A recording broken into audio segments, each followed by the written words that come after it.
Hello, hello. Good morning, everybody. Welcome back to online learning, digital learning with Miss Castillo and Miss Carranza. I am so excited that you guys are back. Thank you so much for those who were able to join us in the Zoom call. My heart was so happy for the whole weekend. It was just what I needed to wrap up our wonderful first week of digital learning. I am super excited to let you guys know that we will continue doing our Zoom meetings every week. I will be sending more information about the meeting details as the dates approach, but for now, I am just so happy that we were able to do that last week. So thank you for those who were able to join. Those who were not, please, please, please, if you get a chance, join us at least for 5-10 minutes just so you can pop in and say hi. We really miss each other, and I know that it's going to be a great time for all of us there. All right, so today we're going to go ahead and get started with science. Remember that the times that I'm not teaching science, you are supposed to be working on Imagine Math. So I'm going to go ahead and make myself smaller here so we can look at our full page. Today is Monday, April 6th. Yesterday we celebrated our wonderful reading teacher's birthday, Ms. Carranza. Shout out to you. We are so happy that we were able to pop in on your special day, and we really hope you enjoyed it. Okay, boys and girls, remember that today you have library. It's Monday, so please be sure to check on Miss Walton's page. And then art club is at 2 o'clock. So like I said, you are practicing on Imagine Math, and today we are focusing on a different type of animal. So last week we talked about mammals, right? So you had the activity where you had to sort the mammals, and a lot of you got them 100% correct. Some of us were still a little confused, and that is absolutely okay. That is what I am here for, to make sure that I'm able to help you in the ones that we were kind of confused in. So today we're talking about fish, not the kind that we eat, although that does serve as a purpose. I'm talking about all different kinds of fish, the entire species, okay? So we are talking about the characteristics, and then I have a really fun activity for us to do for our class dojo activity for the day. So we're going to go ahead and get started. First, I'm going to go ahead and read all about fish.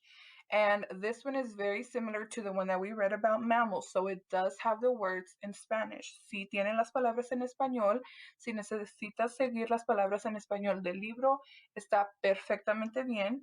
Les ayudará mucho a aprender, a entender lo que estamos hablando. So I'm going to pop over to our book. And just double checking. We're going to go ahead and get started. Today we are reading About Fish by Catherine Sill, illustrated by John Sill. I wonder if they're related. Fish live in water all over the world. They may be found in nearly freezing water. What does the word freezing mean? Think about that. When have we heard of the word freezing? I know when we talked about the different states of matter, we talked about how when water freezes, it becomes ice, exactly. Or in warm tropical water. Oh, I wish I was in warm tropical water right now. Fish can breathe underwater because they have gills. Fins help them swim. Most fish eat meat. Fish are different shapes and sizes. So now I want to look at these pictures that you're showing us. So we have many different kinds of fish, like they mentioned. They can be big, they can be itty bitty tiny. Look at this. This one's smaller than the leaf. They can be long, they can be wide. There are many different types of fish. They protect themselves in many ways. Does anybody know what this fish is called? A puffer fish, exactly. So the way that these fish protect themselves is if they feel like they're in danger, they puff up and they make themselves look really, really big and really, really spiky. So all of the predators can go away. And predators is a word for mean species that are trying to come to get them. Most have tough skins covered by scales. The skin of a fish is slippery. Fish may be colored to look like their surroundings. Can you spot the fish here? Oh, it was kind of tricky, huh? They change their colors, or they're able to adapt to their surroundings. They know where they can hide in order to make sure that they're protected.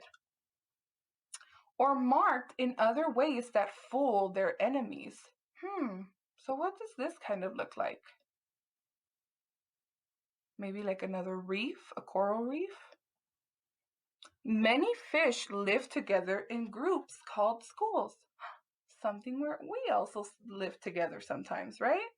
So fish like to travel in groups, especially small, tiny fish, so they can make themselves look bigger in case they have any enemies or predators coming around. A few kinds of fish defend themselves with venomous spines. Whoa, I would not want to go near that. And it looks so similar to the thing that they're standing next to. That could be pretty dangerous. Some baby fish are born alive. Other baby fish hatch from eggs laid from their mother. So this is something very interesting that one of our classmates actually pointed out. So fish are some animals that lay eggs. Now, right here we have this picture of a seahorse who has born seahorses. They're itty bitty, but this kind of fish, they lay eggs. So that's one of the things that also makes it different from a mammal. Yes, they can have live babies, but they also lay eggs. Fish keep growing as long as they live.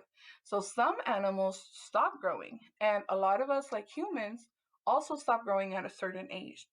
Fish will continue to grow as long as they live.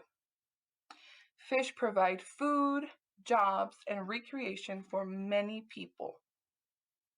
It is important to protect fish and the places where they live. Alrighty, so that was just a quick short story to give us a couple more details that we're going to go into right now.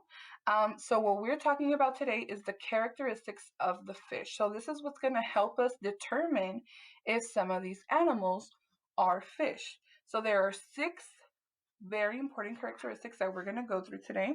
I'm going to go ahead and get started with the first one. So number 1 says, fish must live in water. They have to live in water. Okay, so that's one of the biggest things that tells us que los peces deben vivir en agua. Fish must live in water.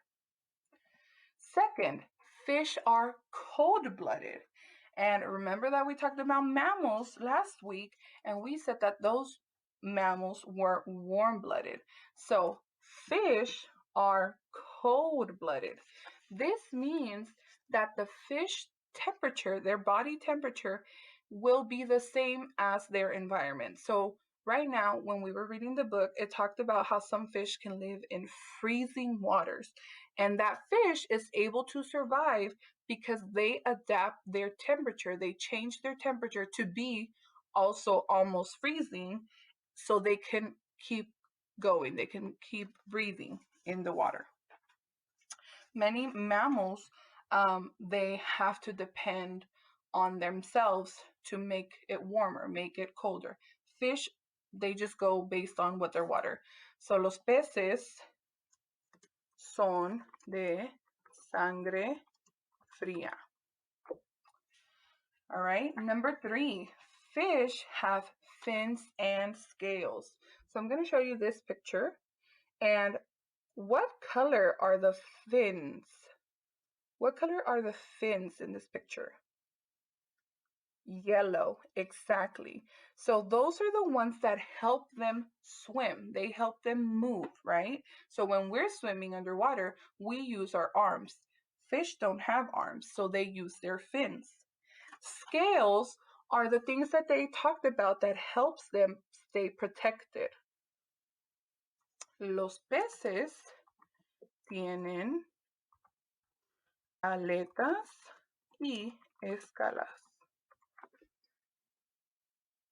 All right. We are continuing with number 4. Number 4 says fish are vertebrates. So this means that they have a skeleton, or they have bones. They have a back, right? So we talked about how mammals have backs. Fish also have backs. So a lot of us were getting kind of confused with that in the mammal activity, because you were thinking, oh, okay, does it have a back? But you also had to remember, does it have fur? Fish don't have fur. They have scales, right? So that's why it doesn't belong in the mammal category. Okay, so los peces son vertebrados.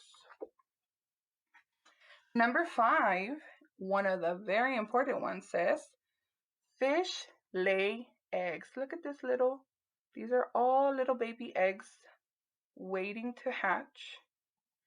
So los peces ponen huevos. And this is kind of similar to what chickens do, right?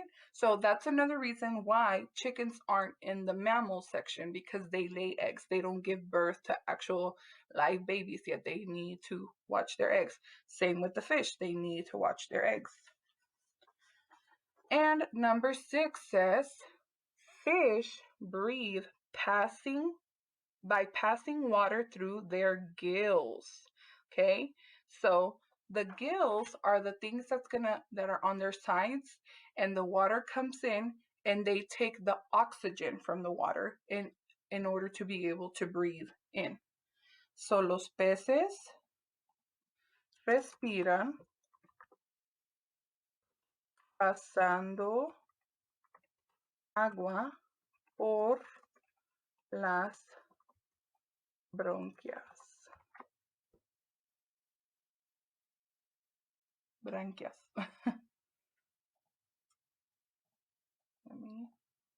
Alrighty, so those are some of the characteristics that will help us know which ones are fish, which animals can be considered fish.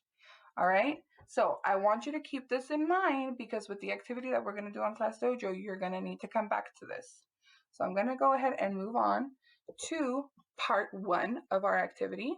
So part 1 is actually going to be really exciting, and I'm going to do it with you guys. We are going to learn how to draw a fish. So what we're going to be doing is making our own diagram of fish and the characteristics.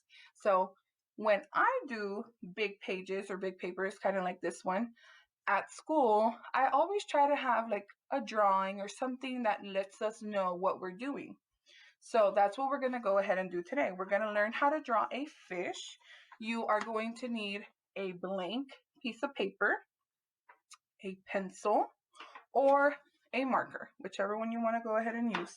I like to start with pencil first and then draw over with marker, but that's up to you. And we're going to complete the drawing, and then I will explain what the second part will be, okay? So I'm going to go ahead and play the video, and I'm actually going to be doing it with you guys at the same time. So I'm going to get my papers prepared, and I'm going to give you some time to do that as well. And we are going to go ahead and get started watching how to draw fish.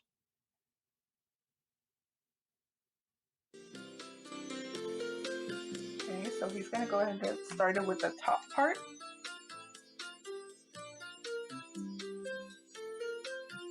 And now he's adding a little lip and the bottom part. And if you need to pause the video, please feel free to do so. That's why I put it here, just so you can keep up with it. Oh no, he's going to draw the little tail.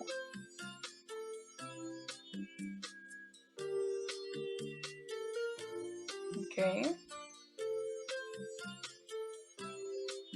Now we're drawing a line to separate the face from the body and adding a little smile. That kind of looks like a goldfish, the ones that we eat, the crackers. We're drawing a little circle, oval, coloring in the eye. Add a little eyebrow, why not? Okay, so here he goes. He's gonna start drawing a fin. So this is, remember, what helps them swim underwater.